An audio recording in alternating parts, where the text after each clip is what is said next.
الحمد لله نحمده ونستعينه ونؤمن به ونتوكل عليه ونعوذ بالله من شرور أنفسنا ومن سيئات أعمالنا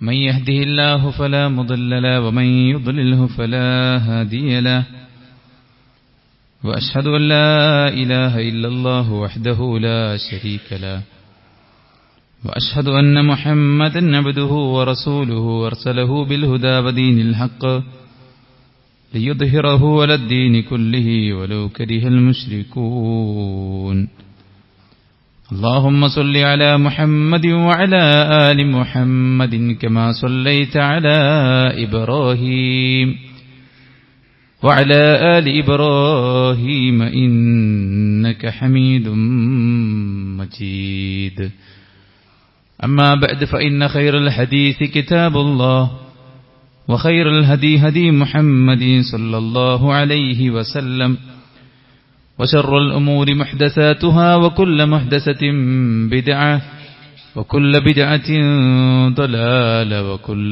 ضلالة في النار أعوذ بالله من الشيطان الرجيم يا أيها الذين آمنوا اتقوا الله حق تقاته ولا تموتن إلا وأنتم مسلمون يا أيها الناس اتقوا ربكم الذي خلقكم من نفس واحدة وخلق منها زوجها وبث منهما رجالا كثيرا ونساء واتقوا الله الذي تساءلون به والأرحام إن الله كان عليكم رقيبا يا أيها الذين آمنوا اتقوا الله وقولوا قولا سديدا يصلح لكم أعمالكم ويغفر لكم ذنوبكم ومن يطع الله ورسوله فقد فاز فوزا عظيما. ഏറെ ബഹുമാനമുള്ള സത്യവിശ്വാസി വിശ്വാസിനികളെ, സൃഷ്ടികർത്താവും സർവ്വലോക നിയന്താവും സർവ്വ അനുഗ്രഹങ്ങളുടെയും ദാതാവുമായ അല്ലാഹുവിന്റെ വിധികളും വിലക്കുകളും യഥോചിതം പാലിച്ചു ജീവിക്കാൻ പരമാവധി പരിശ്രമിക്കണമെന്ന് ഉണർത്തുകയാണ്, ഉപദേശിക്കുകയാണ്. അല്ലാഹു നമുക്കേവർക്കും അവനിഷ്ടപ്പെട്ട വഴിയിൽ മരണം വരെ അടിയുറച്ചു മുന്നോട്ടു പോകാനുള്ള എല്ലാവിധ തൗഫീഖും നൽകി അനുഗ്രഹിക്കുമാറാവട്ടെ. ലോകത്തൊരാളുടെ വാക്കും പ്രവൃത്തിയും ഇടപെടലും ചിരിയും ദേഷ്യവും വികാരപ്രകടനവും ജീവിതത്തിന്റെ ഓരോ നിമിഷങ്ങളും ലോകത്തിന് പാഠങ്ങളും മാതൃകകളും കാഴ്ചവെച്ചിട്ടുണ്ടെങ്കിൽ അത് മഹാനായ പ്രവാചകൻ സ്വല്ലല്ലാഹു അലൈഹി വസല്ലമയാണ്. അതുകൊണ്ടാണ് അല്ലാഹു ഖുർആനിൽ താങ്കൾ ഏറ്റവും നല്ല സ്വഭാവത്തിന്റെ ഉടമയാണ്, പ്രവാചകരെ അല്ലാഹുവിന്റെ കാരുണ്യമില്ലായിരുന്നെങ്കിൽ താങ്കളുടെ സ്വഭാവം പരുഷമാവുകയും ആളുകൾ താങ്കളിൽ നിന്ന് അകന്നു പോവുകയും ചെയ്യുമായിരുന്നു. ലഖദ് കാന ലക്കും ഫീ റസൂലില്ലാഹി ഉസ്വത്തുൻ ഹസന. അല്ലാഹുവിനെ കണ്ടുമുട്ടാൻ ആഗ്രഹിക്കുന്നവർക്ക് മഹാനായ പ്രവാചകനിൽ ഉത്തമമായ മാതൃകയുണ്ട് എന്ന് ഖുർആൻ പറഞ്ഞത് അതുകൊണ്ടാണ്. സൽഗുണസമ്പന്നതയിലും സൽസ്വഭാവത്തിന്റെ പെരുമാറ്റത്തിലും ശത്രുക്കളെപ്പോലും അമ്പരപ്പിച്ചിട്ടുണ്ട് റസൂൽ കരീം സല്ലല്ലാഹു അലൈഹി വസല്ലം. കൊല്ലാനൊരുമ്പിട്ടിറങ്ങിയവരെപ്പോലും അനുയായികളാക്കി മാറ്റിയത് ആ എളിമയും താഴ്മയും സ്വഭാവ വൈശിഷ്ട്യങ്ങളും മാത്രമാണ്. റസൂലുള്ളാഹി സല്ലല്ലാഹു അലൈഹി വസല്ലം തർക്കിക്കാനും കലഹിച്ച് ജയിക്കാനും അവസരങ്ങളുണ്ടായിട്ടും അതിന് പോയില്ല. പ്രവാചകൻ തിരുമേനി സല്ലല്ലാഹു അലൈഹി വസല്ലം ഒരാളെയും അസഭ്യം പറഞ്ഞില്ല. പ്രവാചകന്റെ പക്കൽ നിന്ന് കനത്ത ശകാരം എനിക്ക് ലഭിക്കുമെന്ന് പ്രതീക്ഷിച്ചു നിൽക്കുമ്പോൾ പ്രവാചകൻ എന്നെ ചീത്ത പറഞ്ഞില്ല, എന്ന് പറഞ്ഞ സ്വഹാബിമാരെ നമുക്ക് കാണാൻ സാധിക്കും. ഒരാളെയും കുറ്റപ്പെടുത്താത്ത, ഒരാളെയും ആക്ഷേപിക്കാത്ത, ഒരാളോടും ക്ഷുഭിതനാകാത്ത പ്രവാചകൻ സല്ലല്ലാഹു അലൈഹി വസല്ലം ചില സന്ദർഭങ്ങളിൽ വികാരഭരിതനായിട്ടുണ്ട്. ചില സന്ദർഭങ്ങളിൽ കനത്ത പ്രതിഷേധം അറിയിച്ചിട്ടുണ്ട്. ദേഷ്യപ്പെടാത്ത വ്യക്തി ദേഷ്യപ്പെടുമ്പോൾ, ശകാരിക്കാത്ത വ്യക്തി ശകാരിക്കുമ്പോൾ അതത്രയും അത്യാവശ്യ കാര്യത്തിനായിരിക്കണം എന്നത് തന്നെയാണ്. എന്തായിരുന്നു റസൂൽ സല്ലല്ലാഹു അലൈഹി വസല്ലമയെ വൈകാരികമായി പ്രതിഷേധാത്മകമായി പ്രതികരിക്കാൻ പ്രേരിപ്പിച്ച കാരണങ്ങൾ? ഒരു സന്ദർഭം ഹദീസിൽ നമുക്ക് കാണാൻ സാധിക്കും. അന്ന റസൂലുള്ളാഹി സ്വല്ലല്ലാഹു അലൈഹി വസല്ലം അഖ്ബല ഇലൈഹി റഹ്തുൻ ഫബായഅ തിസ്അ. നബി സല്ലല്ലാഹു അലൈഹി വസല്ലം അടുക്കലേക്ക് ഒരു സംഘം വന്നു. ആ സംഘത്തിൽ നിന്ന് പ്രവാചകൻ 9 പേരുടെ ബൈഅത്ത് സ്വീകരിക്കുകയുണ്ടായി. ഒരാളുടെ ബൈഅത്ത് പ്രവാചകൻ സല്ലല്ലാഹു അലൈഹി വസല്ലം സ്വീകരിക്കാതെ അയാൾ ഉപേക്ഷിച്ചു. സ്വഹാബത്ത് നബിയോട് ചോദിച്ചു, നബിയെ, 9 പേരിൽ നിന്ന് താങ്കൾ ബൈഅത്ത് സ്വീകരിച്ചു, എന്താണ് 10ാമന് ഉപേക്ഷിച്ചത് എന്ന് ചോദിച്ചപ്പോ റസൂൽ കരീം സല്ലല്ലാഹു അലൈഹി വസല്ലം പറഞ്ഞു, ഇന്ന അലൈഹി തമീമ, അദ്ദേഹത്തിന്റെ കയ്യിൽ ഏലസുണ്ട് എന്നാണ്. സുഹൃത്തുക്കളെ, ഒരു വിശ്വാസിയുടെ അഭയം അല്ലാഹുവാണ്. വതവക്കൽ അൽ ഹയ്യില്ലദീ ലാ യമൂത്ത്, ഒരിക്കലും മരിക്കാത്തവനായ പടച്ച റബ്ബിലാണ് നീ എല്ലാം ഏൽപ്പിക്കേണ്ടത്. വഇദാ അസംത ഫതവക്കൽ അലല്ലാഹ്, നീ വല്ലതും തീരുമാനിച്ചാൽ പടച്ച റബ്ബിലാണ് നീ അതിനെ ഭരമേൽപ്പിക്കേണ്ടത്. നിനക്ക് വല്ലതും നേടാൻ ആഗ്രഹമുണ്ടെങ്കിൽ നീ ആ മാർഗത്തിൽ കഠിനാധ്വാനം ചെയ്യണം. വസ്തഈൻ ബില്ലാഹ്, നീ അല്ലാഹുവിൽ സഹായം തേടുകയും വേണം. നിനക്ക് വല്ലതും നഷ്ടപ്പെട്ടാൽ നീ പറയരുത്, ഞാൻ ഇങ്ങനെ ചെയ്തിരുന്നെങ്കിൽ അത് നഷ്ടപ്പെടുമായിരുന്നില്ല. നിനക്ക് അത്തരം സാഹചര്യങ്ങൾ ഉണ്ടായാൽ നീ പറയേണ്ടത് എല്ലാം റബ്ബിന്റെ വിധിയാണ് എന്ന് നീ പറയണം. കാര്യങ്ങൾ സാധിക്കാൻ വേണ്ടിയും നേട്ടങ്ങൾ കൈവരിക്കാൻ വേണ്ടിയും രോഗങ്ങളും വിപത്തുകളും അപകടങ്ങളും പരാജയവും ബാധിക്കാതിരിക്കാൻ വേണ്ടിയും ഷിർക്കിന്റെ വക്താക്കൾ എക്കാലത്തും ചെയ്തിട്ടുള്ള വലിയൊരു അന്ധവിശ്വാസവും ആത്മീയ കച്ചവടത്തിന്റെ ഒരു ടൂളുമാണ് ഇത്തരം മന്ത്രിച്ചൂതിയ ഏലസുകൾ. മൻ തഅല്ലഖ ശൈഅൻ വുകില ഇലൈഹി, ആരെങ്കിലും ശരീരത്തിൽ വല്ലതും ബന്ധിച്ചാൽ അവൻ അതിന്മേൽ ഭരമേൽപ്പിക്കപ്പെട്ടു. ഇന്നർ റുഖാ വത്തമാഇമ വത്തിവലത ശിർക്കുൻ, നിശ്ചയമായിട്ടും അനിസ്ലാമികമായ മന്ത്രവും കണ്ണേറിന് രക്ഷയ്ക്കായിട്ട് കെട്ടുന്ന ഏലസുകളും ഭാര്യ ഭർത്താക്കന്മാർ പിണങ്ങിയാൽ അവരെ യോജിപ്പിക്കുന്ന കവചങ്ങളുമൊക്കെ ഷിർക്കാണ്. അന്നത്തെ കാലത്ത് അവർ ഉപയോഗിച്ചിരുന്ന പലതരത്തിലുള്ള വസ്തുക്കളായിരുന്നു ഇത്. ഇത്തരം കാര്യങ്ങൾ ബന്ധിപ്പിക്കുന്ന, കെട്ടുന്ന, കുഴിച്ചുമൂടുന്ന ആളുകളെ സംബന്ധിച്ചിടത്തോളം അവരുടെ വിശ്വാസം എന്താണ്? നമസ്കാരത്തിന് ശേഷം നാം പറഞ്ഞത് അല്ലാഹുമ്മ ലാ മാനിഅ ലിമാ അഅതൈത വലാ മുഅതിയ ലിമാ മനഅത, അല്ലാഹുവേ, നീ നൽകിയത് തടയാൻ ആരുമില്ല, നീ തടഞ്ഞതിനെ തിരിച്ചു വാങ്ങാൻ ആരുമില്ലെന്ന് പറയുന്ന ഒരാൾക്ക് എന്തിനാണ് ഏലസ്? ഒന്നും വേണ്ട. ഏതൊരു മുസ്ലിമിനും, അവൻ ഏത് തറവാട്ടിൽ ജനിച്ചവനാകട്ടെ, ഏത് കൂട്ടായ്മയുമായി ബന്ധമുള്ളവനാകട്ടെ, ഏതൊരു മുസ്ലിമിനോടും ന്യായമായി നമുക്ക് ചോദിക്കാവുന്ന ഒരു ചോദ്യം, നമ്മുടെ കൂടെയുള്ളവരോട് നാം ചോദിക്കേണ്ട ചോദ്യം, നമ്മുടെ മനസ്സിനോട് നാം ചോദിക്കേണ്ട ചോദ്യം, മുഹമ്മദ് മുസ്തഫ സല്ലല്ലാഹു അലൈഹി വസല്ലമയുടെ ശരീരത്തിലേതെങ്കിലും ഒരു ഭാഗത്ത് ഒരു ഏലസ് ഉണ്ടായിരുന്നു? നബി സല്ലല്ലാഹു അലൈഹി വസല്ലമയുടെ ശരീരത്തെ വളരെ മനോഹരമായി വർണ്ണിച്ച സ്വഹാബിമാരുണ്ട്. പ്രവാചകൻ സല്ലല്ലാഹു അലൈഹി വസല്ലമയുടെ ഹിജ്റ യാത്രയിൽ നബി സല്ലല്ലാഹു അലൈഹി വസല്ലമയുടെ രൂപവും കോലവും ഭാവവും അവിടുത്തെ മുടിയിഴകളിൽ നരബാധിച്ച എണ്ണിയെടുക്കാവുന്ന മുടികളുടെ എണ്ണം പോലും വർണ്ണിച്ച സ്വഹാബത്തുണ്ട്. അവരാരെങ്കിലും പറഞ്ഞോ റസൂലിന്റെ അരയിൽ ഞാൻ ഏലസ് കണ്ടു, നബിയുടെ കൈകളിൽ ഏലസ് ഉണ്ടായിരുന്നുവെന്ന്?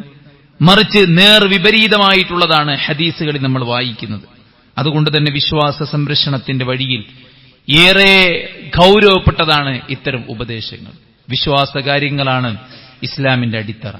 അതിന് അബദ്ധം സംഭവിച്ചാൽ, അതിന് തകർച്ച സംഭവിച്ചാൽ ഒരാൾ എത്ര വലിയ പുണ്യങ്ങൾ ചെയ്തിട്ടും കാര്യമില്ല. ഇത്തരം മേലസ്സുകളും മന്ത്രങ്ങളും കാര്യങ്ങളുമൊക്കെയായി ജീവിക്കുന്ന ആളുകളെ സംബന്ധിച്ചിടത്തോളം ഇതാണ് എന്നെ സംരക്ഷിക്കുന്നത് എന്ന് ഒരാൾ വിശ്വസിച്ചാൽ അത് ഷിർക്കുൻ അക്ബറാണ്. സംരക്ഷിക്കുന്നത് പടച്ചോൻ തന്നെയാണ്, പക്ഷേ ഇത് കാരണത്താലാണ് അള്ളാഹു എന്നെ സംരക്ഷിക്കുന്നത് എന്ന് വിചാരിച്ചാൽ അത് ഷിർക്കുൻ അസ്ഗറാണ്. വസീലത്തുൻ ഇല ഷിർക്ക്, ഷിർക്കിലേക്ക്, അക്ബറായ ഷിർക്കിലേക്ക് എത്തുന്ന വസീലയാണ് എന്ന് പണ്ഡിതന്മാർ ഓർമ്മപ്പെടുത്തിയിട്ടുണ്ട്. അതുകൊണ്ട് തന്നെ സഹോദരന്മാരെ, എല്ലാവരോടും മാന്യമായി പെരുമാറിയ റസൂലുള്ളാഹ് അവഗണിച്ച, പ്രതിഷേധിച്ച, മുഖം വിവർണമാക്കിയ ഒരു ഘട്ടമാണ് വിശ്വാസരംഗത്ത് കടന്നുകൂടുന്ന അന്ധവിശ്വാസങ്ങളും അപജയങ്ങളും. അത് നാം കരുതിയിരിക്കണം. രണ്ടാമത്തെ കാര്യം, പ്രവാചകൻ സ്വല്ലല്ലാഹു അലൈഹി വസല്ലമയുടെ അടുക്കൽ ഒരാൾ വന്നു. റഅ ഖാതമൻ മിൻ ദഹബിൻ മിൻ യദി റജുലിൻ, ഒരാളുടെ കയ്യിൽ റസൂലുള്ളാഹി സ്വല്ലല്ലാഹു അലൈഹി വസല്ലമ സ്വർണത്തിന്റെ മോതിരം കണ്ടു. ഫനസഅഹു വതറഹു, റസൂലുള്ളാഹി അത് ഊരിയിട്ട് എറിഞ്ഞു. എന്നിട്ട് അദ്ദേഹത്തോട് പറഞ്ഞു, യഅമിദു അഹദുക്കും ഇലാ ജംറത്തിൻ മിൻ നാരി ഫയജഅലുഹാ ഫി യദിഹി, നരകത്തിലെ കല്ലുകൾ കൊണ്ട് ഒരു മോതിരം നിർമ്മിക്കുകയും അത് നിങ്ങളുടെ കൈകളിൽ നിങ്ങൾ ധരിക്കുകയും ചെയ്യുകയാണോ എന്ന് റസൂലുള്ളാഹി സ്വല്ലല്ലാഹു അലൈഹി വസല്ലം അദ്ദേഹത്തോട് ചോദിക്കുകയുണ്ടായി. പുരുഷന് വിലക്കപ്പെട്ടതാണ് സ്വർണം ഉപയോഗിക്കുക എന്നത്, സ്വർണം ധരിക്കുക എന്നത്. അത് ധരിച്ച ഒരാളോട് റസൂലുള്ളാഹി ചോദിക്കുകയാണ്, നരകത്തിന്റെ ഒരു കഷ്ണം നിന്റെ കയ്യിൽ ധരിച്ചുകൂടായിരുന്നോ എന്ന് റസൂലുള്ളാഹി അദ്ദേഹത്തോട് ഗൗരവപൂർവ്വം ചോദിക്കുകയാണ്. റസൂലുള്ളാഹി സ്വല്ലല്ലാഹു അലൈഹി വസല്ലമയുടെ ആ പ്രതികരണം എത്രത്തോളം ഗൗരവപൂർണമായിരുന്നു എന്നത് നബി അവിടെ നിന്ന് പോയതിനു ശേഷം സ്വഹാബത്തിന്റെ ആ സംസാരത്തിൽ മനസ്സിലാക്കാൻ സാധിക്കും. പ്രവാചകൻ സ്വല്ലല്ലാഹു അലൈഹി വസല്ലം അവിടെ നിന്ന് പോയി. ആളുകൾ അദ്ദേഹത്തോട് പറഞ്ഞു, ഖുദ് ഖാതമകിൻ തഫഅ ബി, നീ ആ റസൂലുള്ളാഹി ഊരി എറിഞ്ഞ മോതിരം എടുത്തിട്ട് ഉപയോഗിച്ചോ, ധരിക്കാൻ ഉപയോഗിക്കേണ്ട, നിന്റെ പെൺമക്കൾക്ക് ഉപയോഗിക്കാം, അത് വിറ്റിട്ട് നിനക്ക് മറ്റെന്തെങ്കിലും കാര്യങ്ങൾ ഒക്കെ ചെയ്യാം. പക്ഷെ അദ്ദേഹം പറഞ്ഞ വാക്ക്, വല്ലാഹി ലാ ആഖുദുഹു വഖദ് തുറഹു റസൂലുള്ളാഹ്, അല്ലാഹുവിന്റെ പ്രവാചകൻ സ്വല്ലല്ലാഹു അലൈഹി വസല്ലം ഉപേക്ഷിച്ചെറിഞ്ഞ ഒരു സാധനം, വലിച്ചെറിഞ്ഞ ഒരു സാധനം ഞാനിനി ഒരിക്കലും എന്റെ കൈകൾ കൊണ്ട് സ്പർശിക്കുക പോലുമില്ല എന്നാണ്. അപ്പൊ അത്രയും അധികം റസൂലുള്ളാഹി സ്വല്ലല്ലാഹു അലൈഹി വസല്ലം ആ വിഷയത്തിൽ ഗൗരവവും പ്രതിഷേധവും അറിയിച്ചിട്ടുണ്ടാകണമെന്നതാണ് ആ ഒരു സ്വഹാബിയുടെ പ്രതികരണത്തിൽ നമുക്ക് മനസ്സിലാക്കാൻ സാധിക്കുന്നത്. റസൂലുള്ളാഹി സ്വല്ലല്ലാഹു അലൈഹി വസല്ലം വാരി വലിച്ചെറിഞ്ഞതാണ് പലപ്പോഴും നമുക്ക് ആനന്ദം. എന്താണ് ഒരു കല്യാണ വീടുകളിൽ നിന്ന് നടക്കുന്നത്? എന്തൊക്കെയാണ് ആഘോഷങ്ങളുടെ പേരിൽ നടക്കുന്നത്? വേഷവിധാനങ്ങളുടെ സൗന്ദര്യ ബോധത്തിന്റെ പേരിൽ എന്തെല്ലാമാണ് കാട്ടിക്കൂട്ടുന്നത് മനുഷ്യൻ. അല്ലാഹു സുബ്ഹാനഹു വ തആലയും അവിടുത്തെ പ്രവാചകൻ സ്വല്ലല്ലാഹു അലൈഹി വസല്ലമയും കനത്ത നിഷിദ്ധമാക്കിയ തരത്തിലുള്ള വസ്ത്രധാരണങ്ങളും വേഷവിധാനങ്ങളും സൗന്ദര്യ സങ്കല്പങ്ങളും, ഉണ്ണലും ഉറങ്ങലും സമ്പാദിക്കലും സൗകര്യങ്ങൾ ഏർപ്പെടുത്തലും എല്ലാം പ്രവാചകൻ വാരി വലിച്ചെറിഞ്ഞ മാലിന്യങ്ങൾ കൊണ്ടാണ് പലപ്പോഴും ജീവിതം ഇന്ന് മുസ്ലിം സമൂഹം തന്നെ കെട്ടിപ്പടുത്തുകൊണ്ടിരിക്കുന്നത്. ഇത്തരം സാഹചര്യത്തിൽ റസൂലുള്ളാഹി സ്വല്ലല്ലാഹു അലൈഹി വസല്ലമയുടെ ഈ പ്രതിഷേധത്തെ നമ്മൾ ഗൗരവമായിട്ട് എടുക്കണം. ഒരു സ്വർണ്ണമോതിരമാണ് ഇവിടുത്തെ വിഷയമെങ്കിൽ ഒരു സ്വർണ്ണമോതിരം മാത്രമല്ല ഈ ഒരു പ്രതിഷേധം അർഹിക്കുന്നത് എന്ന് നമ്മൾ മനസ്സിലാക്കുകയും കൂട്ടിച്ചേർത്ത് വായിക്കുകയും ചെയ്യണമെന്ന് ഓർമ്മപ്പെടുത്തുകയാണ്. മൂന്നാമത്തെ കാര്യം സുഹൃത്തുക്കളെ, അല്ലാഹുവിന്റെ പ്രവാചകൻ സ്വല്ലല്ലാഹു അലൈഹി വസല്ലമ അന്ന റജുലൻ അകല ഇൻദ റസൂലില്ലാഹി സ്വല്ലല്ലാഹു അലൈഹി വസല്ലം ബിശിമാലിഹി, ഇടത് കൈകൊണ്ട് പ്രവാചകന്റെ മുന്നിൽ ഒരാൾ ഭക്ഷണം കഴിച്ചു. ഫഖാല കുൽ ബിയമീനിക്, നീ നിന്റെ വലത് കൈകൊണ്ട് ഭക്ഷണം കഴിക്കുകയും. ലാ അസ്തതിഅ, അദ്ദേഹം പറഞ്ഞു എനിക്ക് സൗകര്യമില്ല. പ്രവാചകൻ സല്ലല്ലാഹു പറഞ്ഞു ലസ്തതഅത, എങ്കിൽ നിനക്കതിന് സൗകര്യപ്പെടുകയുമില്ല. മാ മനഅഹു ഇല്ലൽ കിബർ, കിബറാണ് അയാളെ ആ ഒരു കൽപ്പന അനുസരിക്കുന്നിടത്ത് നിന്ന് തടഞ്ഞു വെച്ചത്. അതുകൊണ്ട് തന്നെ ഫമാ റഫഅഹ ഇലാ ഫീ, പിന്നീട് ഒരിക്കലും അയാളുടെ വലതു കൈ വായിലേക്ക് ഉയർന്നിട്ടില്ല എന്നാണ്. സുഹൃത്തുക്കളെ, സഹോദരന്മാരെ, പലരുടെയും വാക്കിന് നമ്മൾ എതിര് പ്രവർത്തിക്കുന്നുണ്ടാവും, പലരുടെയും കൽപ്പനകൾ നമ്മൾ തള്ളിക്കളയുന്നുണ്ടാകും, പലരുടെയും ശാസനകളെ നമ്മൾ മുഖവിലക്കെടുക്കുന്നുണ്ടാവില്ല. പക്ഷെ അല്ലാഹുവിന്റെ പ്രവാചകൻ സ്വല്ലല്ലാഹു അലൈഹി വസല്ലമയുടെ കൽപ്പനകളും ശാസനകളും നാം മുഖവിലക്കെടുത്തില്ലെങ്കിൽ അതിന്റെ തിക്തഫലം നമ്മുടെ ജീവിതത്തിൽ അനുഭവിക്കുമെന്നതാണ് ഈ സംഭവം തെളിയിക്കുന്നത്. ഇടത് കൈകൊണ്ട് ഭക്ഷണം കഴിച്ചവന് എന്തേ റസൂലുള്ളാഹി പറഞ്ഞപ്പോൾ അനുസരിക്കാൻ പറ്റാതെ പോയത്? അയാളുടെ അഹങ്കാരമായിരുന്നു. ഇന്ന് ഇത്തരമൊരു അഹങ്കാരമെന്ന് സ്വയം പറയില്ലെങ്കിലും പരിഷ്കാരത്തിന്റെ പേരിൽ, വൃത്തിയുടെ പേരിൽ, അഭിമാനബോധത്തിന്റെ പേരിൽ സ്റ്റാറ്റസ് സിംബലായിട്ട് ആളുകൾ ഇടത് കൈകൊണ്ട് മോഡലായി വെള്ളം കുടിക്കുന്ന, ഭക്ഷണം കഴിക്കുന്ന കാഴ്ച നമുക്ക് കാണാൻ സാധിക്കാറുണ്ട്. സുഹൃത്തുക്കളെ, ദീൻ എന്ന് പറഞ്ഞാൽ അനുസരണമാണ്. ദീൻ എന്ന് പറയുന്നത് അനുസരണമാണ്. ഒരു കൈയിൽ ചായയും മറ്റേ കൈയിൽ കടിയും ഉണ്ടായാൽ മനസ്സിലാക്കിക്കൂടെ രണ്ട് കൈ കൊണ്ട് തിന്നേണ്ടി വരും എന്ന് ചോദിക്കുന്ന ഒരുത്തനുണ്ടാകാം. എന്നാൽ എന്റെ റബ്ബ് എന്റെ വലത് കൈ കൊണ്ടാണ് തിന്നാനും കുടിക്കാനും പറഞ്ഞത്. അതുകൊണ്ട് ആദ്യം കുടിച്ച് പിന്നീട് കൈകൾ മാറ്റി കടിയും വലത്തേ കൈ കൊണ്ട് തിന്നുമ്പോഴാണ് ഞാനൊരു മുസ്ലിമാകുന്നത് എന്ന് പറയുന്നിടത്താണ് നമ്മുടെ ഇസ്ലാമിന്റെ മനോഹാരിത കുടികൊള്ളുന്നത് എന്ന് നമ്മളെല്ലാവരും തിരിച്ചറിയണം. ആർക്കും പറ്റും സുഹൃത്തുക്കളെ, ഒരു കാര്യം കേട്ടാൽ അത് വലിച്ചെറിയാനും അവഗണിക്കാനും അതിനെ തിരസ്കരിക്കാനും അതിനെതിരെ ചിന്തിക്കാനും ആർക്കും പറ്റും. പക്ഷെ അല്ലാഹു സുബ്ഹാനഹു വ തആല ഒരു കാര്യം പറഞ്ഞു എന്ന് കേൾക്കുമ്പോൾ അതിനതിൻ്റെതായ ഗൗരവം കൊടുക്കാൻ മനസ്സിൽ തൊണ്ടയിൽ നിന്ന് ഈമാൻ ഹൃദയത്തിലേക്ക് ഇറങ്ങിയ ഒരാൾക്ക് ഒരു വിഷമം ഉണ്ടാവില്ല. അതുകൊണ്ട് ഇന്നലെ കല്യാണം കഴിച്ച രണ്ടുപേരോട് നിങ്ങൾ മുലകുടി ബന്ധത്തിലെ സഹോദരങ്ങളാണെങ്കിൽ ഇപ്പോൾ പിരിയണം എന്ന് റസൂലുള്ള പറഞ്ഞപ്പോൾ ഒട്ടും വൈമനസ്യം കൂടാതെ അവർ മാറി നിന്നത് തൊണ്ടയിലല്ല അവരുടെ ഈമാൻ, നാവിൻ തുമ്പത്തല്ല അവരുടെ ഈമാൻ ഹൃദയത്തിനകത്താണ്. അതുകൊണ്ട് തന്നെ പ്രവാചകൻ സല്ലല്ലാഹു അലൈഹി വസല്ലമ വളരെ രൂക്ഷമായി അവിടുത്തെ പ്രതിഷേധം അറിയിച്ച ഒരു കാര്യം ഇടത് കൈകൊണ്ട് തിന്നുന്നതും കുടിക്കുന്നതുമാണ്. ഇന്ന് തിന്നാനും കുടിക്കാനും ഉണ്ടല്ലോ യഥേഷ്ടം. പടച്ചറബ് നമുക്ക് യഥേഷ്ടം തിന്നാനും കുടിക്കാനും ഉള്ളത് നൽകിയിരിക്കുകയാണ്. അപ്പോൾ ആളുകളുടെ ഒരു ഭാവം എന്തെന്ന് ചോദിച്ചാൽ യഥേഷ്ടം വലിച്ച് കഴിക്കുക എന്നുള്ളതാണ്. അവിടെ അള്ളാഹുവിന്റെ കൽപ്പന നമ്മൾ പാലിക്കണം. കുലു വസ്റബു വലാ തുസ്രിഫു, നിങ്ങൾ അമിതത്വം കാണിക്കരുത്. ഇമാം ഷാഫിഈ റഹ്മഹുല്ലാ പറഞ്ഞത് ഖുർആനിലെ ഈ ആയത്തിൽ എല്ലാ മെഡിസിനും ഉണ്ട് എന്നാണ്. ഈ ആയത്തിൽ എല്ലാ മെഡിസിനും ഉണ്ട്. നമുക്ക് ദോഷമില്ലാത്ത എന്തും നമുക്ക് കഴിക്കാം, പക്ഷെ പാകത്തിന് കഴിക്കണം. അപ്പോൾ നമുക്ക് ജീവിതകാലം മുഴുവൻ കഴിക്കാം. ഇത് ആളുകളെ കാണിക്കാൻ വേണ്ടിയിട്ട് വലിയ സംഭവമായിട്ട് ജാടക്ക് വേണ്ടിയിട്ട് വാരി വലിച്ച് കഴിച്ചത് റീൽസാക്കി പറത്തിവിടുമ്പോൾ ഒരു 10-45 കൊല്ലം കഴിഞ്ഞാൽ ഒന്നും തിന്നാൻ പറ്റാത്ത അവസ്ഥ ഉണ്ടാവും. അതുകൊണ്ട് പടച്ചറബ് സുബ്ഹാനഹു വ തആല തന്നതിന് മിതമായി ഉപയോഗിക്കാൻ നമുക്ക് പറ്റണം, വേസ്റ്റ് ആക്കാതിരിക്കാൻ പറ്റണം. എത്ര കിലോമീറ്റർ സഞ്ചരിച്ചിട്ടാണ് ഒരു അരിമണി നമ്മുടെ ടേബിളിൽ, നമ്മുടെ തീന്മേശയിൽ എത്തിയതെന്നറിയോ? ആന്ധ്രാപ്രദേശിലെ ഏതോ ഒരു കർഷകൻ വിതച്ച വിത്ത് അത് മുളച്ച് ഒരു നെല്ലായി, അതിൽ നിന്ന് കറ്റമെയ്തുണ്ടാക്കിയെടുത്ത ആ നെല്ലിനെ കഴുകി വൃത്തിയാക്കി പുഴുങ്ങി അരിയാക്കി വിവിധ ഗോഡൌണുകളിലേക്ക് കിലോമീറ്ററുകൾ ചാക്കിലാക്കി വാഹനത്തിൽ സഞ്ചരിച്ച അവസാനം നമ്മുടെ അടുക്കളയിലെ പാത്രത്തിൽ വെച്ചത് പൈപ്പിൽ വെച്ച് ഉമ്മ കഴുകിയപ്പോൾ പോലും വീഴാത്തത് വേവിച്ച് നമ്മുടെ പാത്രത്തിലെത്തിയപ്പോഴാണ് താഴെ പോയത്. ഇത്രയും ദൂരം സഞ്ചരിച്ചിട്ട് ഇത്ര തൊട്ടടുത്തുനിന്ന് അത് വായിൽ പോകാതിരിക്കുക എന്ന് പറഞ്ഞാൽ സൂക്ഷ്മത കാണിക്കണം. വേണ്ടത് മാത്രം എടുക്കാനും എടുത്തത് മുഴുവൻ കഴിക്കാനുമുള്ള ഒരു മനസ്സ് നമുക്കുണ്ടായിരിക്കണം. അതോടൊപ്പം തന്നെ സുഹൃത്തുക്കളെ, അല്ലാഹു സുബ്ഹാനഹു വ തആല നൽകിയ ഈ ഫുഡ് പടച്ച റബ്ബ് പറഞ്ഞതുപോലെ കഴിക്കാൻ നമുക്ക് പറ്റണം. മാലിന്യമല്ലല്ലോ കഴിക്കുന്നത്. അതുകൊണ്ട് കയ്യിലെ ചോറും കറിയും ഗ്ലാസ്സിലായി എന്നതുകൊണ്ട് ഒരു കുഴപ്പമില്ല. കറിയും ചോറുമായ പ്ലേറ്റ് കഴുകുമെങ്കിൽ കറിയായ ഗ്ലാസ് കഴുകാൻ പറ്റും. അതുകൊണ്ട് ആ ഒരു കോമൺ സെൻസിൽ നിന്നുകൊണ്ട് ഈ ഒരു കൽപ്പനയെ നമുക്ക് പാലിക്കാൻ പറ്റണം. റസൂലുള്ളാഹി അവരോടും പ്രതിഷേധം കാണിച്ചത് നമുക്ക് അത്തരം കൽപ്പനകൾ അനുസരിക്കാനുള്ള ഒരു പ്രചോദനമായിരിക്കണം. നാലാമത്തെ കാര്യം സുഹൃത്തുക്കളെ, റസൂലുള്ളാഹി സ്വല്ലല്ലാഹു അലൈഹി വസല്ലം ഒരു മയ്യത്ത് വന്നു. ഉതിയൻ നബി സ്വല്ലല്ലാഹു അലൈഹി വസല്ലം ബിറജുലിൻ ഖതല നഫ്സഹു ബിമശാഖിസ്, ഉളികൊണ്ട് തന്റെ ശരീരം മുറിപ്പെടുത്തി സ്വന്തത്തെ കൊല ചെയ്ത ആത്മഹത്യ ചെയ്ത ഒരാളുടെ മയ്യത്ത് റസൂലിന്റെ അടുക്കലെത്തിയപ്പോൾ പ്രവാചകൻ സ്വല്ലല്ലാഹു അലൈഹി വസല്ലം അവരോട് പറഞ്ഞു, ഫലം യുസല്ലി അലൈഹി, റസൂലുള്ളാഹി അയാൾക്ക് വേണ്ടി നമസ്കരിച്ചില്ല. സ്വഹാബത്തിനോട് പറഞ്ഞു, സല്ലു ലി സ്വഹിബിക്കും, നിങ്ങളുടെ സഹോദരന് വേണ്ടി നിങ്ങൾ നമസ്കരിച്ചു കൊള്ളുക. പ്രവാചകൻ സല്ലല്ലാഹു അലൈഹി വസല്ലം അതിൽ നിന്ന് മാറി നിന്നു. അതെന്തിനായിരുന്നു? ആത്മഹത്യ ചെയ്ത ഒരാൾക്ക് വേണ്ടി നമസ്കരിക്കാൻ പാടില്ല എന്ന് പഠിപ്പിക്കാനല്ല, അത് അനുവദിച്ച കാര്യമാണ്. പക്ഷേ പ്രവാചകൻ സല്ലല്ലാഹു അലൈഹി വസല്ലം പ്രവാചകനാണ്. ഇത്തരമൊരു കാര്യം ചെയ്തിട്ട് റസൂലുള്ളാഹി ഒരു ഭാവ വ്യത്യാസവുമില്ലാതെ സാധാരണ ഒരു മയ്യത്തിന് വേണ്ടി നിസ്കരിക്കുന്ന പോലെ നിസ്കരിച്ചാൽ അതിലൂടെ ഒരു മോശപ്പെട്ട ഒരു അധ്യാപനം നടക്കുന്നുണ്ട്. ആ ഒരു കാര്യത്തിന്റെ ഗൗരവം മറ്റുള്ളവരെ ബോധ്യപ്പെടുത്തി കൊടുക്കാൻ വേണ്ടിയും അയാൾക്ക് അദ്ദേഹത്തിന്റെ ദുആ ലഭിക്കാതിരിക്കാൻ വേണ്ടിയുമാണ് അങ്ങനെ ഒരു കാര്യം ചെയ്തത് എന്ന് ഹദീസിനെ വിശദീകരിച്ച പണ്ഡിതന്മാർ നമ്മളെ പഠിപ്പിക്കുകയാണ്. പ്രയാസങ്ങളും പ്രശ്നങ്ങളും നമ്മുടെ കൂടപ്പിറപ്പാണ്. അതിനെ അതിജയിക്കാനും പടച്ചറബുണ്ടെന്ന അങ്ങേയറ്റത്തെ ബോധത്തോടുകൂടെ പടച്ചറബിനോട് ചോദിക്കുവാനും എന്തെല്ലാം സംഭവിച്ചാലും ക്ഷമിച്ചും സഹിച്ചും ഞാൻ മുന്നോട്ടു പോകുമെന്നും എന്റെ ആഗ്രഹങ്ങളല്ല ഇവിടെ നടക്കുന്നത് എന്നും ഇത്രയും കാലം ഞാൻ ആഗ്രഹിച്ചതെല്ലാം നടന്നിട്ടില്ലെങ്കിൽ ഇതും അങ്ങനെ തന്നെയാണ്, ഈ നിമിഷവും കടന്നു പോകും എന്ന തിരിച്ചറിവിൽ നിന്നുകൊണ്ട് ക്ഷമിക്കാനും സഹിക്കാനും പടച്ചറബ് നൽകിയ ജീവനെ അവൻ തിരിച്ചെടുക്കും വരെ ജീവിക്കാനും നമുക്കെല്ലാവർക്കും സാധിക്കേണ്ടതുണ്ട്. ഇല്ലെങ്കിൽ പ്രവാചകൻ സല്ലല്ലാഹു അലൈഹി വസല്ലമയുടെ ഈ പ്രതിഷേധത്തിന് നമ്മളും അർഹരായി മാറും. അഞ്ചാമത്തെ കാര്യം സഹോദരന്മാരെ, എല്ലാവർക്കും ഒരുപാട് ആഗ്രഹങ്ങളും സ്വപ്നങ്ങളും പദ്ധതികളുമാണ്. പക്ഷെ അതിനുള്ള സാമ്പത്തികം കയ്യിലില്ല. അപ്പോൾ പിന്നെ എല്ലാവരുടെയും മുന്നിലുള്ള ഓപ്ഷൻ എന്താണ്?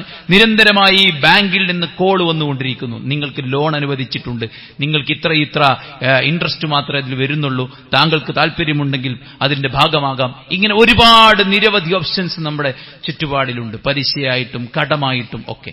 അതുകൊണ്ട് ആളുകൾ ചെയ്യുന്നത് അവിടെ നിന്നും ഇവിടെ നിന്നുമൊക്കെ കടമെടുത്ത് ആ കടം കൊണ്ട് കൈകാര്യങ്ങൾ ചെയ്ത് വലിയ പണക്കാരന്റെ വേഷം ധരിച്ച് ആളുകൾക്കിടയിലൂടെ നടക്കുമ്പോഴും കോടികളുടെ കടമാണ്. റസൂലുള്ളാഹി സ്വല്ലല്ലാഹു അലൈഹി വസല്ലം അടുക്കൽ ഒരു മയ്യത്ത് വന്നു.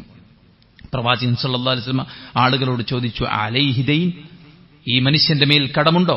ഹൽ തറക അലൈഹി ദൈനൻ, ഇയാൾ വല്ല കടവും ബാക്കി വെച്ചിട്ടാണോ മരിക്കുന്നത്? സ്വഹാബത്ത് പറഞ്ഞു, അതെ, അദ്ദേഹത്തിന്റെ മേൽ കടമുണ്ട് നബിയേ. 2 ദീനാറായിരുന്നു അദ്ദേഹത്തിന് കടമുണ്ടായിന്, ആകെ 2 ദീനാറ്. റസൂലുള്ളാഹി സ്വല്ലല്ലാഹു അലൈഹി വസല്ലം കേട്ടപ്പോൾ നമസ്കാരത്തിൽ നിന്ന് മാറി നിന്നുകൊണ്ട് പറഞ്ഞു, സല്ലു അലാ സാഹിബിക്കും, നിങ്ങൾ നിങ്ങളുടെ സഹോദരന് വേണ്ടി നമസ്കരിക്കുക എന്ന് പറഞ്ഞ് കടബാധിതനാണെന്നറിഞ്ഞപ്പോൾ റസൂൽ നിന്ന് മാറി നിന്നു. ആ 2 ദീനാർ ഒരാളെ ഏറ്റെടുത്തു എന്നറിഞ്ഞപ്പോൾ റസൂൽ കരീം സല്ലല്ലാഹു അലൈഹി വസല്ലം വീണ്ടും ഇമാമത്ത് നിന്ന് നമസ്കരിക്കുകയാണ്. സുഹൃത്തുക്കളെ, എത്ര ഗൗരവമാണ് ഈ കാര്യം. നിസാരമായ വിഷയത്തിന് കടം വാങ്ങിച്ചു കൂട്ടിയിട്ട് അത് വീട്ടണമെന്ന് ഒരു കൂട്ടവുമില്ലാതെ ആരിൽ നിന്നാണോ വാങ്ങിയത് അവരുടെ ഫോൺ ബ്ലോക്ക് ചെയ്ത് അവരെ കാണുന്നിടത്തൊക്കെ മുങ്ങി നടക്കുന്ന കുറെ ആൾക്കാരുണ്ട്. അവർക്ക് അഭിമാനത്തിന്റെ വലിയ വലിയ മുഖങ്ങൾ നിർമ്മിച്ചെടുത്തുകൊണ്ടാണ് ഇവിടെ ജീവിച്ചുകൊണ്ടിരിക്കുന്നത്. സുഹൃത്തുക്കളെ, മയ്യത്ത് കബറിലേക്ക് ഇറക്കി വെക്കുമ്പോൾ ബന്ധനസ്ഥനാണ്. മുഅല്ലഖത്തുൻ ബിദൈനിഹി, ഒരാൾ തന്റെ കടത്തിന്റെ പേരിൽ ബന്ധനസ്ഥനാണ്. കടം വീട്ടുന്നതുവരേക്കും മയ്യത്ത് മുന്നിൽ വെച്ച് ആളുകൾ പറയും, കടം മകനേറ്റു, മകളേറ്റു, അല്ലെങ്കിൽ ഇന്നയാളേറ്റു, ജ്യേഷ്ഠനേറ്റു, അനിയനേറ്റു എന്ന് പറയും. ഏറ്റതുകൊണ്ട് കാര്യമില്ല, അത് വീട്ടണം. മരിച്ചു കൊല്ലങ്ങളായിട്ട് ഇപ്പോഴും വീട്ടാത്ത കുറെ ഏറ്റെടുത്തു പോയ കുറെ കേസുണ്ട്. ഏറ്റതുകൊണ്ട് കാര്യമില്ല.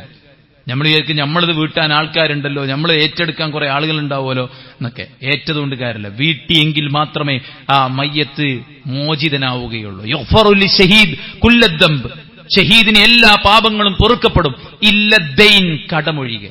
അപ്പോൾ എപ്പോൾ കടം വാങ്ങണം? വളരെ അത്യാവശ്യ ഘട്ടങ്ങളിൽ അത്യാവശ്യമായ പരിമിതമായ എമൗണ്ട് മാത്രം, മറ്റു വഴികളൊന്നുമില്ലെങ്കിൽ അതും പലിശരഹിതമായ വഴികളിലൂടെ കിട്ടുന്ന വഴികൾ മാത്രമേ നമുക്ക് തേടാവൂ.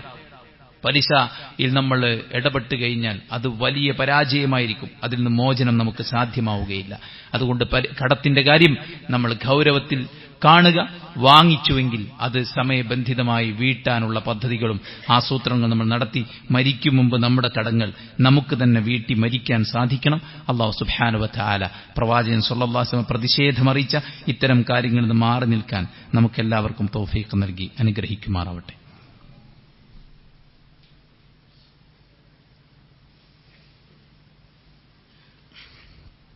അൽഹംദുലില്ലാഹ് വസ്സലാത്തു വസ്സലാമു അലാ റസൂലില്ലാഹ് വഅലാ ആലിഹി വസഹ്ബിഹി അജ്മഈൻ, അമ്മാ ബഅദ്. അല്ലാഹുവിനെ സൂക്ഷിക്കണമെന്ന് ഒരിക്കൽ കൂടെ ഉണർത്തുകയാണ്, ഉപദേശിക്കുകയാണ്. സുഹൃത്തുക്കളെ, ന്യായത്തിന്റെ കൂടെയാണ് എപ്പോഴും ഒരു വിശ്വാസി നിൽക്കേണ്ടത്. വിശ്വാസികളെ, കൂനൂ മഅ സ്വാദിഖീൻ, നിങ്ങൾ സത്യവാൻമാരുടെ കൂടെ ചേരുക എന്ന് അല്ലാഹുവിന്റെ ഖുർആനിൽ നമ്മളോട് ആഹ്വാനം നിർവഹിക്കുന്നുണ്ട്. മഖ്സൂമിയ ഗോത്രത്തിന്റെ നേതൃനിരയിൽ നിൽക്കുന്ന ഒരു സ്ത്രീ, അവർ മോഷണം നടത്തിയപ്പോൾ സ്വഹാബത്ത് ആരാണ് അവർക്ക് വേണ്ടി റസൂലുള്ളാഹി സ്വല്ലല്ലാഹു അലൈഹി വസല്ലമയോട് ഇളവ് ചോദിക്കുക എന്ന് ചർച്ച ചെയ്തു. അങ്ങനെ മഹാനായ സ്വഹാബി ഉസാമത്ത് ബിൻ സയ്യിദ് ഹിബ്ബ് റസൂലില്ലാഹ്, നബി സ്വല്ലല്ലാഹു അലൈഹി വസല്ലമയുടെ ഹിബ്ബ് എന്ന് പരിചയപ്പെടുത്തപ്പെട്ട സയ്യിദിന്റെ മകൻ ഉസാമയെ നിയമിക്കുകയുണ്ടായി. ഫകല്ലമഹു ഉസാമ റളിയല്ലാഹു അൻഹു, ആ മഖ്സൂമിയ ഗോത്രത്തിന്റെ ആ നേതൃനിരയിൽ നിൽക്കുന്ന സ്ത്രീ, അവരുടെ മേലുള്ള മോഷണത്തിന്റെ കുറ്റം നടപടി അത് കുറച്ചു കിട്ടാൻ ഇളവിന് വേണ്ടി റസൂലുള്ളാഹിയോട് ശുപാർശ നടത്തി.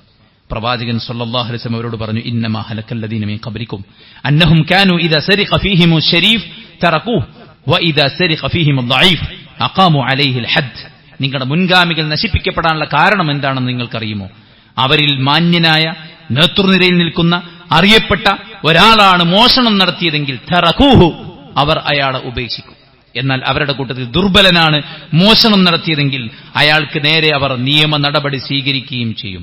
ഇത് കാരണത്താലാണ് നിങ്ങളുടെ മുൻഗാമികൾ നശിപ്പിക്കപ്പെട്ടത് എന്ന് റസൂലുള്ളാഹി സ്വല്ലല്ലാഹു അലൈഹി വസല്ലമ പറയുകയും റസൂലുള്ള മുഖം വിവർണമാക്കുകയും, മോഷണം നടത്തിയ ഒരാൾക്ക് വേണ്ടി നിങ്ങൾ എന്നോട് വാദിക്കുകയോ, ലൗ സരിഖത് ഫാത്തിമ ബിൻത് മുഹമ്മദ് ലഖതഅതു യദഹാ, മുഹമ്മദിന്റെ പുത്രി ഫാത്തിമയാണ് മോഷ്ടിച്ചതെങ്കിൽ ഫാത്തിമന്റെ കൈയും ഞാൻ മുറിക്കുമെന്ന് റസൂലുള്ളാഹി സ്വല്ലല്ലാഹു അലൈഹി വസല്ലം. അതുകൊണ്ട് നന്മയ്ക്ക് മാത്രമേ നമ്മൾ ശുപാർശ പറയാവൂ. നന്മയും സത്യവും നീതിയും എവിടെയുണ്ടോ അവിടെയാണ് നാം ചേക്കേറേണ്ടത്. അള്ളാഹുവിന്റെ പ്രവാചകൻ സ്വല്ലല്ലാഹു അലൈഹി വസല്ലമയും സ്വഹാബത്തും അവർ ജീവിച്ചത് കനൽ പഥങ്ങളിലൂടെയാണ്. ഒരുപാട് സ്വീകരണവും അംഗീകാരവും സ്ഥാനമാനങ്ങളും സമ്പത്തും അവർക്ക് മുന്നിൽ വിരിച്ചു വെച്ചുകൊടുത്തിരുന്നു മക്കയിലുള്ള സത്യനിഷേധികൾ. പക്ഷെ എന്നിട്ടും അവരാരും അതിലേക്ക് പോയില്ല. സത്യത്തിന്റെ കൂടെ ശക്തമായി ഉറച്ചു നിൽക്കാൻ അവർ കാണിച്ച തന്റെ ഇടം, ആ തന്റെ ഇടം നമുക്കില്ലെങ്കിൽ അസത്യത്തിനു വേണ്ടി വാദിക്കുകയും അസത്യത്തിന്റെ കക്ഷികളെ സംരക്ഷിക്കുകയും അസത്യത്തിനു വേണ്ടി സംഘം ചേരുകയും ചെയ്യുന്ന പ്രവർത്തനങ്ങൾ നമുക്ക് നാശത്തിലേക്കാണ് എത്തിക്കുക എന്ന കാര്യം നമ്മളെല്ലാവരും തിരിച്ചറിഞ്ഞ് മുന്നോട്ട് പോവാം. പ്രവാചകൻ സല്ലല്ലാഹു അലൈഹി വസല്ലം പ്രതിഷേധമറിയിച്ച ഏഴാമത്തൊരു കാര്യം അനുസരണക്കേടാണ്. റസൂലുള്ള എന്നും നോമ്പെടുക്കും. വിസാൽ നോമ്പ് എന്ന് പറയാം. ഒരു നോമ്പ് നോറ്റ് ആ നോമ്പ് മഗ്രിബായാലും മുറിക്കാതെ അടുത്ത ദിവസവും നോമ്പ് നോറ്റ്, അടുത്ത ദിവസവും നോമ്പ് നോറ്റ്, അടുത്ത ദിവസവും നോമ്പ് നോറ്റ്. എന്താ അതിന് കാരണമായിട്ട് റസൂലുള്ളാഹി സ്വല്ലല്ലാഹു അലൈഹി വസല്ലം പറഞ്ഞത്? എനിക്ക് അല്ലാഹു സുബ്ഹാനഹു വ തആല റിസ്ക് നൽകിക്കൊണ്ടിരിക്കുന്നുണ്ട് എന്നാണ്. ചോറ് ഉരുട്ടി തിന്നാതെ തന്നെ റിസ്ക് നൽകാൻ, വിശപ്പടക്കാൻ അല്ലാഹു സുബ്ഹാനഹു വ തആലക്ക് കഴിയും. അതുകൊണ്ട് തന്നെ നമുക്കത് നിഷിദ്ധമാണ് ആ നോമ്പ്. റസൂലുള്ളാഹി സ്വല്ലല്ലാഹു അലൈഹി വസല്ലം ആ നോമ്പ് നിർബന്ധമാണ്.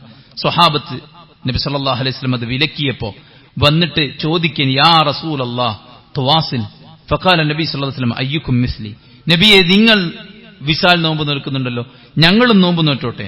റസൂൽ ചോദിക്കുക, അയ്യുക്കും മിസ്ലി, നിങ്ങളിൽ ആരാണ് എന്നെ പോലുള്ളത്? റസൂലുള്ളാഹി സ്വല്ലല്ലാഹു അലൈഹി വസല്ലം അതിന്റെ കാരണങ്ങൾ പറഞ്ഞു. എന്നിട്ട് ആ വിസാൽ നോമ്പിൽ നിന്ന് അവരെ വിലക്കുകയുണ്ടായി. അവർ വീണ്ടും വീണ്ടും നിർബന്ധിച്ചപ്പോൾ ഒരു ദിവസം നോമ്പ് നോൽക്കാൻ അവർക്ക് അനുവാദം കൊടുത്തു. അങ്ങനെ ഒരു ദിവസം 2 നോമ്പ് അവർ ചേർത്ത് നോമ്പ് നോറ്റു. അടുത്ത ദിവസം പെരുന്നാളാകാതെ വരികയും വീണ്ടാമത്തെ ദിവസവും അവർക്കതുപോലെ നോൽക്കേണ്ടി വന്നു. സ്വഹാബത്ത് പറയാണ്, അടുത്ത ദിവസവും നോമ്പുണ്ടായിരുന്നെങ്കിൽ അവർ വിസാല നോമ്പ് അവരെ കൊണ്ട് നോൽപ്പിക്കുമായിരുന്നു. എന്തിനു വേണ്ടി? കൽ മുനക്കിലി ബിഹിം ഹീന അബൗ, അവർ വിസമ്മതിച്ചതിനുള്ള ശിക്ഷ എന്നോണം. വേണ്ടെന്ന് പറഞ്ഞിട്ട് വീണ്ടും ചോദിച്ച് വിസാൽ നോൽക്കണമെന്ന് പറഞ്ഞ സ്വഹാബത്തിന് 2 ദിവസം അടുപ്പിച്ച് നോമ്പ് നോൽക്കേണ്ടി വന്നു. 3-ാമത്തെ ദിവസം നോമ്പുണ്ടായിരുന്നെങ്കിൽ റസൂലുള്ള അന്നും അവരെ അതിന് സമ്മതിക്കുമായിരുന്നു. കാരണം അനുസരണക്കേട് എന്നാണ് പറഞ്ഞത്. അതുകൊണ്ട് അല്ലാഹു സുബ്ഹാനഹു വ തആല നിയമമാക്കിയിടത്ത് നിൽക്കാൻ നമുക്ക് പറ്റണം. ദീൻ അത് പരിപാവനമാണ്, അത് തെളിഞ്ഞതാണ്. കുറെ ആഭാസങ്ങളും ദീനും അങ്ങനൊന്നില്ല. മനസ്സിലായില്ലേ? അള്ളാഹുവിന്റെ പ്രവാചകൻ സല്ലല്ലാഹു അലൈഹി വസല്ലമ ജീവിച്ച രീതിയും രൂപവും അത് വ്യക്തമാണ്. ഇന്ന് ദീനിന്റെ പൂർണ്ണത അംഗീകരിക്കുന്ന ആളുകളെ നോക്കിയിട്ട് ആളുകൾ ഇതല്പം തീവ്രമല്ലേ എന്ന് ചിന്തിക്കുന്ന ആൾക്കാരുണ്ട്. ഇത് തീവ്രമല്ല. അത് നബി സല്ലല്ലാഹു അലൈഹി വസല്ലമയുടെ ജീവിതത്തെ പഠിക്കാത്തതുകൊണ്ട് ജഹലിൽ നിന്നുണ്ടാകുന്ന കാര്യമാണ്. എന്നാൽ ദീനിന്റെ പൂർണ്ണതയിലേക്ക് പ്രവേശിച്ചതിന് ശേഷം മതിയാകാതെ വരികയും വീണ്ടും വീണ്ടും ഇതിലേക്ക് കൂടുതൽ ശിദ്ദത്ത് വർദ്ധിപ്പിച്ചുകൊണ്ട് ജീവിക്കുന്ന കുറെ ആളുകളുണ്ട്. സമൂഹത്തിൽ നിന്ന് മാറി അവർ പ്രത്യേക ആബിദുകളായി ആരുമായിട്ടും ഇടപെടാതെ ബാധ്യതകളിൽ നിന്ന് ഒളിച്ചോടി ഇത്തരമൊരു ദീന് ഒരിക്കലും ദീൻ നമ്മളെ പഠിപ്പിക്കുന്നില്ല. അതുകൊണ്ട് തന്നെ റസൂൽ കരീം സല്ലല്ലാഹു അലൈഹി വസല്ലമ പറഞ്ഞെടുത്ത് നിൽക്കാൻ, കൽപ്പിച്ചതനുസരിക്കാൻ, വിലക്കിയത് മാറ്റിവെക്കാൻ നമുക്ക് സാധിക്കേണ്ടതുണ്ട്. പറഞ്ഞതിലപ്പുറം ചോദിച്ചെരന്നു വാങ്ങി കണിശത കാണിച്ച് മുന്നോട്ട് പോകേണ്ട ഒരു കാര്യം നമ്മളെ സംബന്ധിച്ചിടത്തോളം ഇല്ല. റസൂലുള്ള കാണിച്ച കണിശത എന്താണോ ആ കണിശതയാണ് നമ്മുടെ ജീവിതത്തിൽ നമ്മൾ പാലിക്കേണ്ടതായിട്ടുള്ള കാര്യം. 8-ാമത്തെ കാര്യം സുഹൃത്തുക്കളെ, ശാപമാണ്. ബൈനമാ റസൂലുള്ളാഹി സ്വല്ലല്ലാഹു അലൈഹി വസല്ലം ഫീ ബഅദി അസ്ഫാരി, റസൂലുള്ള യാത്രയിലാണ്. വംറഅത്തുൻ മിനൽ അൻസാരി അലാ നാഖത്തിൻ ഫദജറത് ഫലഅനത്ഹാ, അപ്പോൾ ഒരു അൻസാരിയായ ഒരു പെണ്ണ് അവരുടെ ഒട്ടകം, വാഹനം അത് മോട്ട് കാണിച്ചപ്പോൾ, അനുസരണക്കേട് കാണിച്ചപ്പോൾ അവൾ അതിനെ ശപിക്കുകയുണ്ടായി. ഫസമിഅ ദാലിക റസൂലുള്ളാഹി സ്വല്ലല്ലാഹു അലൈഹി വസല്ലം, നബി സല്ലല്ലാഹു അലൈഹി വസല്ലം അത് കേട്ടു.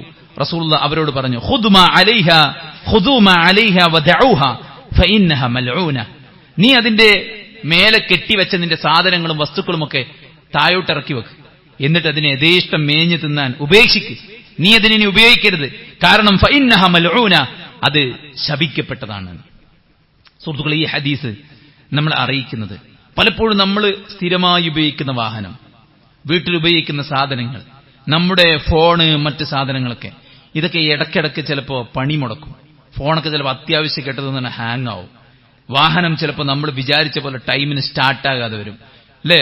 വീട്ടിലുള്ള സ്റ്റൗവും മറ്റ് സാധനങ്ങളും, കുക്കറും, ഇതൊന്നും ആ അത്യാവശ്യ സമയത്താണ് വർക്കാവാതാവും. ഈ സമയത്ത് നാം എന്തു പറയണം? ഈ സമയത്ത് നാം അവയെ ശപിക്കരുത്. ഒരു വസ്തുവിനെയും ശപിക്കരുത്, ഒരു മനുഷ്യനെ ശപിക്കരുത്, ഒരു വസ്തുവിനെ ശപിക്കരുത്, ഒരു ജന്തുവിനെ ശപിക്കരുത്, ഒന്നിനെയും ശപിക്കരുത് എന്നാണ് റസൂലുള്ളാഹി സ്വല്ലല്ലാഹു അലൈഹി വസല്ലമയുടെ ഈ ഹദീസിൽ നിന്ന് നമുക്ക് കാണാൻ സാധിക്കുന്നത്. അതിന്റെ മേലുള്ള സാധനങ്ങൾക്ക് എടുത്തിട്ട് അതിനെ വിട്ടാളെന്ന് പറഞ്ഞു റസൂലുള്ളാഹി.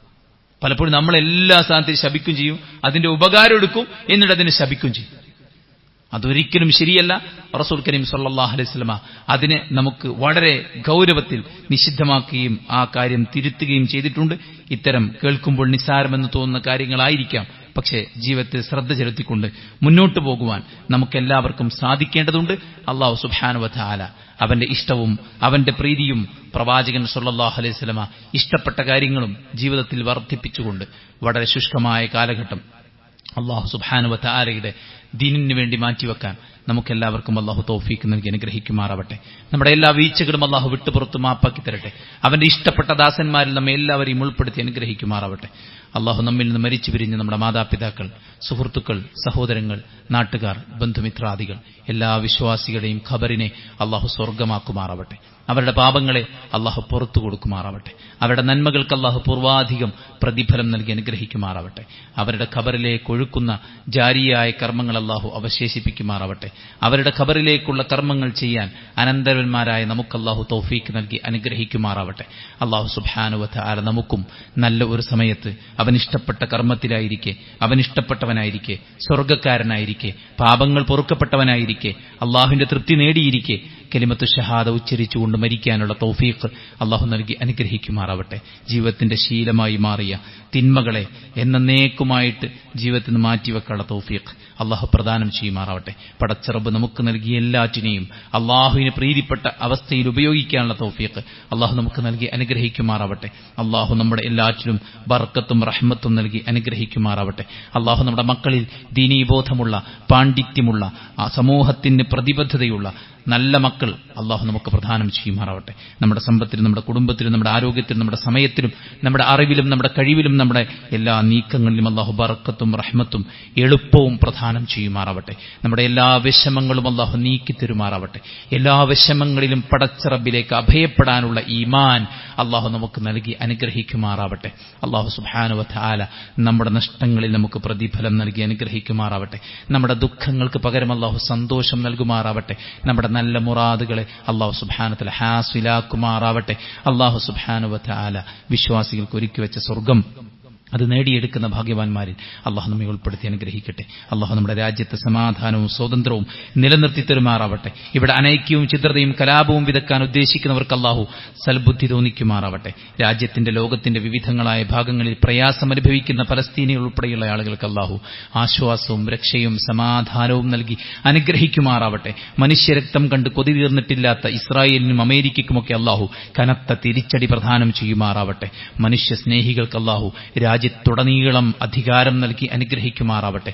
അല്ലാഹുമ്മ ഗ്ഫിർ ലിൽ മുഅ്മിനീന മുഅ്മിനാത്ത് വൽ മുസ്ലിമീന വൽ മുസ്ലിമാത്ത് അൽഅഹ്യാഇ മിൻഹും വൽ അംവാത്ത് ഇന്നക മുജീബു ദഅവാതി യാ ഖാദിൽ ഹാജാത്ത്. അല്ലാഹുമ്മ റബ്ബനാ തഖബ്ബൽ മിന്നാ ഇന്നക അൻതസ് സമീഉൽ അലീം വതുബ് അലൈനാ ഇന്നക അൻതത് തവ്വാബുർ റഹീം. റബ്ബനാ ആതിനാ ഫിദ് ദുനിയ ഹസന വഫിൽ ആഖിറതി ഹസനതൻ വഖിനാ അദാബൻ നാർ. ആമീൻ ബിറഹ്മതിക യാ അർഹമർ റഹീമീൻ.